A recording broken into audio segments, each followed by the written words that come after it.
ନମସ୍କାର ଦର୍ଶକ ବନ୍ଧୁ, ସିନ୍ଦୁର ଖେଳ ଧାରାବାହିକରେ ଆପଣମାନେ ଆଜି ଦେଖିବାକୁ ପାଇବେ।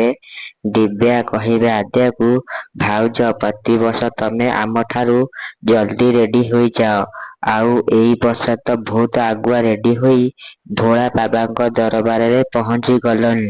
ସୌଭାଗ୍ୟ କହିବେ, ଦିଦି ମୁଁ ତ ଏଇ ଦିନକୁ ବହୁତ ଭଲ ଭାବରେ ଅପେକ୍ଷା କରିଥାଏ। କାହିଁକି ନା ଆମେ ତିନିଜଣ ଏକା ସାଙ୍ଗରେ ଖାଲି ପାଦରେ ମହାଦେବ ମନ୍ଦିରକୁ ବୋଲବମ୍ ଯାଉଥିଲେ, ଆଉ ଏକା ସାଙ୍ଗରେ ବୋଲବମ୍ ହର ହର ମହାଦେବ ଆଉ କେତେ କଣ କହୁଥିଲେ। ଆଜି ବି ଆମେ ସେମିତି ବୋଲବମ୍ ଯିବା ଦିଦି। ଭୋଳା ବାବା ଆମକୁ ଯେତେ କଷ୍ଟ ଦିଅନ୍ତୁ, ଆମର ଯେତେ ପରୀକ୍ଷା ନିଅନ୍ତୁ, ଆମର ଧ୍ୟାନ କେବେ ବି ହେଲେ ଛାଡ଼ିବା ନାହିଁ, କେବେ ବି ନୁହେଁ। ଦିଦି ଯିବା। ଆଉ ହଁ, ମୁଁ ଆନ୍ୟାକୁ ମିଷ୍ଟର ଦାସଙ୍କ ଘରେ ଛାଡ଼ି ଦେଇଛି। ସେ ସକାଳୁ ତାଙ୍କୁ ଡାଇରେକ୍ଟ ମନ୍ଦିରକୁ ନେଇଯିବେ।